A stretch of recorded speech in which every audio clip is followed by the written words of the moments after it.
নিয়ে লোড করে এখানে বসে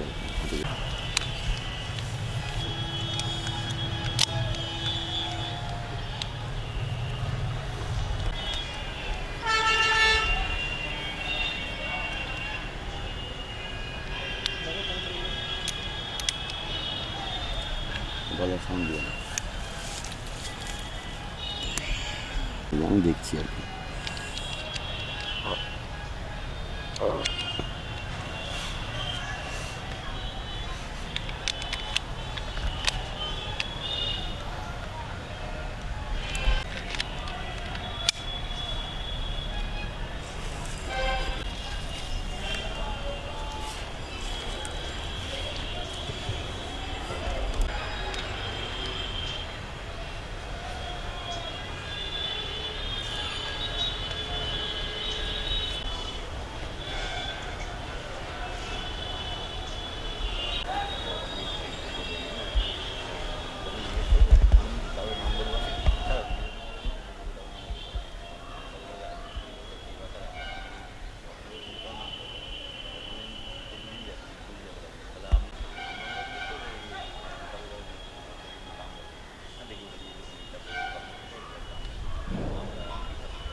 এইভাবে কথা বলবো দরকার হলে আমি রিটেক্ট করবো হয়তো চলা শুনেছে কতক্ষণ দেখাবো।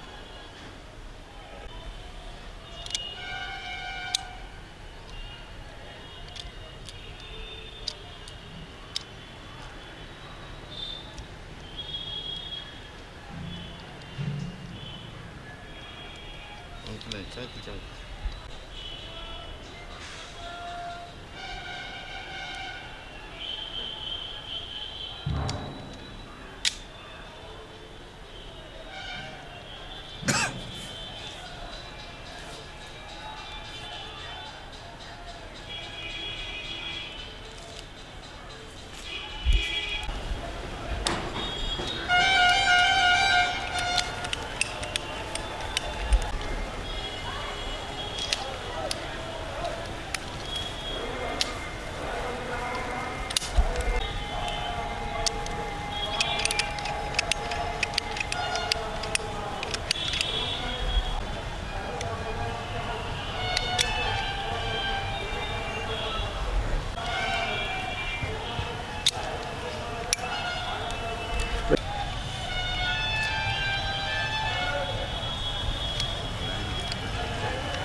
लोग लिखते से बोलते हैं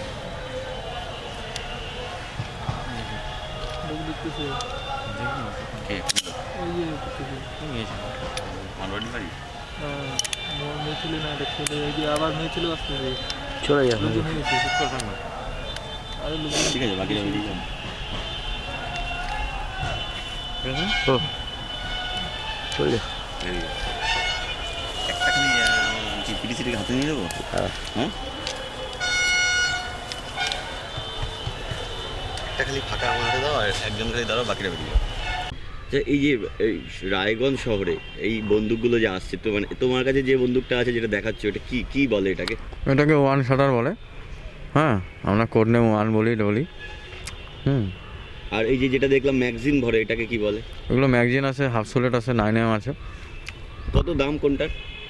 ওগুলো একটার দাম 25,000, কোনোটা 40,000। কোনটার দাম বেশি হয়? 9Mটার দাম বেশি হয়। কেন সুবিধা কি এটাতে? ওগুলো সুবিধা বলতে ওগুলোতে একবার টানলে পরে 9টা গুলি খালি হয়ে যায়। আচ্ছা কোথা থেকে আসে এগুলো? ওগুলো সব বিহারে মুঙ্গের থেকে আসে। কীভাবে আনাও তোমরা? ওগুলো আমাদের লোক আছে, ফোন করি আমরা, ফোনে দিয়ে যায় আমাদের। তারাই এখানে এসে দিয়ে যায়? হ্যাঁ তারা এখানে এসে দিয়ে যায়।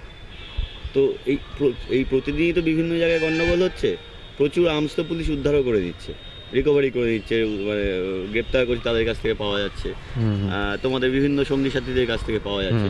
তো এগুলো কিনতেও তো প্রচুর টাকা লাগে, তাই তো? অনেক টাকা লোক রায়গঞ্জে। হ্যাঁ তো জোগাড় করতেও তো প্রচুর মানে টাকা লাগে। তো সেই জায়গা থেকে মানে এত বন্দুকের প্রয়োজন পড়ছে কেন? উঠছে মানে এখন আমাদের তো দরকার, আমাদের বস দিচ্ছেন। আমাদের সিনিয়র আছে, ওনারা দিচ্ছে, আমাদের টাকা পয়সাটা আমরা মাঙিয়ে নিই। যাকে গুলি করতে হলে, ওখানে গুলি করতে হলে আমরা করে দিচ্ছি। এইভাবেই হচ্ছে। এই ফায়ারিংগুলো করার জন্য কত টাকা পাও তোমরা? আমরা ফায়ারিং করার জন্য 50,000 1 লাখ করে দেয় আমাদের। এর পেছনে তো খরচও আছে। অবশ্যই কিরকম, মানে কেন খরচটা আছে? খরচ মানে তো কি- দেখুন, মানে যেমন এই বন্দুকটা পড়ে যেতে পারে, হারিয়ে যেতে পারে, বা গ্রেপ্তার হতে পারে, কি আছে? হ্যাঁ এগুলো তো আছে, বন্দুক পড়ে যেতে পারে, বোম টোমের দরকার হয় আমাদের, এটা সেটা সব জিনিস আমাদের হয়। গ্রেপ্তার খরচা হলে আছে, জেল খাটতে হতে পারে। হয়তো জেল কথা কেস কামারি তো রয়ে গেছে, এগুলো চলছে আমাদের। বস দেশে সে মানে এটা কি বসরাই তোমাদেরকে জানিয়ে দেয় ফোন? আমাদের বসও ফোনে বলিয়ে দেয়, আমরা মাঝে মাঝে দেখা করি, গুপ্ত জায়গায় ফোন করে, দেখা করে আমরা চলে যাই। কি করতে হবে? নির্দেশ দেয়। শহরে খুনোখুনি চলছে, সেই মানে এই তোমরা যে বাইরে থেকে আসছো, তো মানে ভয় লাগে না? না ফোন ভয়ের কী আছে, আমাদের কাজ করতে হলে কাজ করে বেরিয়ে যাই। আচ্ছা এইটাকে কি বলে? এটা ব্লেড প্রিন্টের সিক্সার বলে, অটো সিক্সার মানে রিভলভার। রিভলভার। এর সুবিধাটা কি? এর সুবিধা যে লক টানতে হয় না, মানে এমনি কক করলে মানে ফায়ার হয়।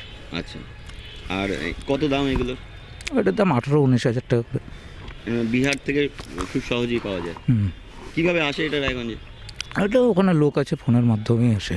কেন দরকার পড়ছে, কেন এটা তোমাদের? দরকার পড়ছে, বসরা অর্ডার করছে যে এখানে যে গুলি করো, ওখানে যে মারি আসো, এর জন্যে আমাদের তো দরকার পড়ে। এবং রায়গঞ্জে তো অনেকগুলো খুনাখুনির ঘটনা ঘটলো ইদানিংকালে, মানে এই ব্যবহার হচ্ছে এই ধরনের বন্দুকগুলোই। এই ধরুন।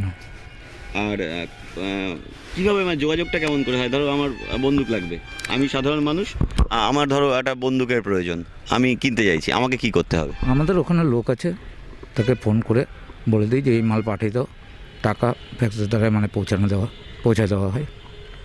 এইগুলোর কি কোনো কোড নেম আছে? না। মানে 1 শাটার বা 9mm বা পিস্তল, এই কোনো কোড? কি কোড? বলে যে ছক্কা, কি ছক্কা বললে যদি সিক্সার লাগে, ওই ছক্কা বললেই বুঝে যায়। আর যদি 9mm লাগে? না বললে 9-এর খাবার। হ্যাঁ, 9-এর খাবার। 9-এর খাবার। আর যদি 1 শাটার লাগে? 1 রায়গঞ্জে যদি এই আমরা বন্দুক চাই, সাধারণ মানুষ যদি কেউ মনে করি যে আমার একটা বেআইনি আগ্নেয়াস্ত্র দরকার, কি করতে হবে? এটা টাকা দিতে হবে, আমরা ফোন করে দিলেই তাকে এনে দিতে পারবো। কিন্তু পুলিশ প্রশাসন তো ধরতে পারে আমাদেরকে, মানে কতটা সুবিধাজনক এই বন্দুকের যোগানটা রায়গঞ্জে? পুলিশ প্রশাসন ধরলে তো এটা নিজের রিস্কের উপরে, ওটার জন্য আমরা কোনো দায়ী নাই। কিন্তু আপনারা শুধু যোগানটা সরবরাহ করে দেন। বাস।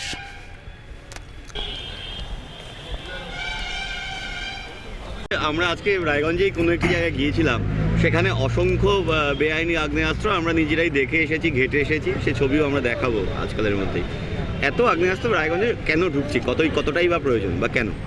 এই আগ্নেয়াস্ত্র আসার মূল কারিগর ছিলেন সিপিএম, মার্ক্সবাদী কমিউনিস্ট পার্টি। 34 বছর রায়গঞ্জে কেন? মস্তান রাজ কায়েম তৈরি করেছিলেন, এই যে নিজেদের গ্রুপ তৈরি করার জন্যে, কাউকে ঠিকাদারি পাইয়ে দেবে বলে, কাউকে আমার ওদের দলের লোক সংখ্যাগরিষ্ঠ করবে বলে, কংগ্রেসকে মারার জন্যে মস্তানদেরকে সিপিএম পার্টি আজকে আর্মস দিয়েছিলেন। সেই খেলা এখনও খেলা চলছে। তারাই আজকে তৃণমূল কংগ্রেস করছেন, তারা কেউ কন্ট্রোল করছে, ঠিকাদারি কন্ট্রোল করছেন। তারা সেই নেতারা কর্মীদেরকে তাদের কর্মী বাড়ানোর জন্যে হাতে রিভলভার তুলে দিচ্ছেন। অসংখ্য রিভলভার, অসংখ্য মাল, অসংখ্য পিস্তল আমাদের রায়গঞ্জ শহরে। বারে পুলিশকে বলছি, আমরা আইজিকে বলছি যে এটা সার্চ করা হোক, কোথার থেকে মাল আসছে, কোথার থেকে রিভলভার আসছে, কোথার থেকে পিস্তল আসছে, এটা অনুসন্ধান করা হোক এবং সেই ব্যক্তিকে ধরা হোক। এত পিস্তল রায়গঞ্জ শহরে, আমি বারে বলছি যে আছে 50টা ছেলে যে ঘরে, তার 30টা ছেলের পকেটে রিভলভার থাকে। পুলিশকে বলছি, পুলিশের যোগ সাজে আজকে রিভলভার কেনা বেচা হয় এবং পুলিশও পয়সা পায়। এবং আমরা পুলিশকে বললে সেই পুলিশ আমাদের নাম বলে দেয়, এই ব্যক্তি তোমাদের নাম বলছে। তাই আজকে মানুষ আর পুলিশকে বলে না। পুলিশ এবং সমাজ বিরোধী নির্দ্বিধায় এই আর্মস কেনাবেচা করছে, এর বিরুদ্ধে আমাদের ক্ষোভ আছে, এর বিরুদ্ধে ধিক্কার জানাচ্ছি। রায়গঞ্জের পরিস্থিতি হয়, তাহলে উত্তর দিনাজপুর জেলায় কেন ডব্লিউবিপিএস অফিসার, কেন ডব্লিউবিসিএস অফিসার, এই প্রশ্নটাও তো উঠছে। এই প্রশ্নটা হচ্ছে যে বিগত বামপন্থী সরকার, যে আমাদের জেলার 19 জন লাস্ট জন ডিএম ছিলেন এবং সেই আইএস অফিসার বিগত বামপন্থী সরকারের কথাবার্তা শুনতো না ঠিক মতন বলে, তাদের ডব্লিউবিসি অফিসার ডিএম এবং এসপিকে রাখা হতো, যাতে তাদের কথা শুনে কাজ করে। সেই কাজ এখনও চলছে। ডব্লিউবিসি অফিসার দিয়ে আজকে জেলা প্রশাসন, জেলা পুলিশ অপারেশন চলছে, আইএস আইপিএস নেই। তার জন্য আজকে তৃণমূল কংগ্রেস নেতারাও আঙুল হেনে দিয়ে কথা বলছেন এবং এই খুন সন্ত্রাসের নায়কের দায়িত্ব নিচ্ছেন তৃণমূল আপনারা কি কংগ্রেস। চাইবেন ইমিডিয়েটলি এই জেলায় আইএস আইপিএস ডেপুট করা হোক? আমরা সব সময় চাইছি, আমরা বিধানসভায় বলছি, কিন্তু আমরা তো শাসক শ্রেণীতে নেই। তৃণমূল কংগ্রেসের নেতারা যতক্ষণ না বলবে ততক্ষণ কিন্তু আমাদের মাননীয় মুখ্যমন্ত্রীর ঘুম ভাঙবে না যে আইএস আইপিএস অফিসার ছাড়া জেলা প্রশাসন চালানো সম্ভব না। আমাদের জেলার যে পরিস্থিতি, অগ্নিগর্ভ পরিস্থিতি, আগে একসময় বামপন্থী সিপিএমরা করে গিয়েছেন, এখন তৃণমূল কংগ্রেস করছেন। এটা অতএব বোঝা যাচ্ছে যেখানে WBCS অফিসের দিয়ে কাজ চালাবেন। এবার ভাগি করেন চৌধুরী ঢুকবে। যে আইসি ছিলেন, না, আমি বলছি এত আগ্নেয়াস্ত্র শহরে ঢুকছে কেন? রায়গঞ্জের কি এমন পোটেনশিয়াল আছে যে এত আগ্নেয়াস্ত্রের প্রয়োজন? না না না, এটা তো বিহারের পাশে না, এটা বিহারের সবচেয়ে প্রবলেম হচ্ছে 6 কিলোমিটার পরেই বিহার, আর বিহার থেকেই তো আগ্নেয়াস্ত্রটা এখানে আসছে।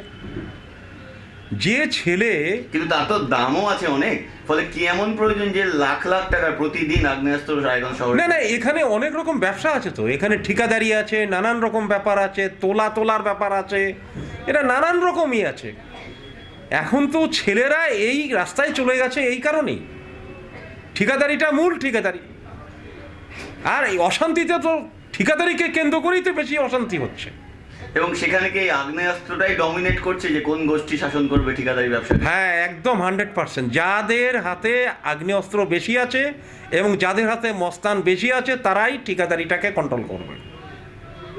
তাহলে যে নেতা, এর মধ্যে নেতা আছে, এই ঠিকাদারির মধ্যে আবার ঠিকাদারির নেতা আছে, সেই নেতা এটাকে কন্ট্রোল করছে, তাহলে সেই নেতার পকেটটা ভরছে। কিন্তু পুলিশ প্রশাসন তো জানে না এমন নয়, তাদের গ্রেপ্তারের ক্ষেত্রে সেই পুলিশ প্রশাসন তো জানে, অনেক গ্রেপ্তার হয়েছিল তো। রায়গঞ্জে খুনোখুনি লড়াই অব্যাহত। দেখে শুনে মনে হচ্ছে যেন সন্ত্রাসের রাজত্ব চলছে রায়গঞ্জে। পুলিশ প্রশাসন সকলেই নিষ্ক্রিয়। আমরা রায়গঞ্জে এক গোপন ডেরায় পৌঁছেছিলাম, সেখানে দেখলাম আগ্নেয়াস্ত্রের বিপুল সম্ভার। এই ধরনের পাইপ গান, 9mm, পিস্তল, রিভলভার যেভাবে এখানে পৌঁছেছে প্রতিনিয়ত, সেই বন্দুকের গুলি কিন্তু প্রতিদিন প্রাণ নিচ্ছে অসংখ্য মানুষের। কি করছে আমাদের পুলিশ? কিভাবে আসছে এই আগ্নেয়াস্ত্র? যারা এই আগ্নেয়াস্ত্রের কারবারি তারা বলছেন অবাধেই বিহারের মুঙ্গের থেকে প্রতিদিন ঢুকছে আগ্নেয়াস্ত্র। প্রয়োজন শুধু টাকার, আর প্রয়োজন নির্দেশের। সেই নির্দেশ পেলেই এই ধরনের বেআইনি আগ্নেয়াস্ত্রের বুলেট প্রাণ নিয়ে নিচ্ছে অসংখ্য মানুষের। ক্যামেরায় দেবাশিসের সঙ্গে আমি প্রসেনজিৎ, ইটিভি নিউজ, রায়গঞ্জ।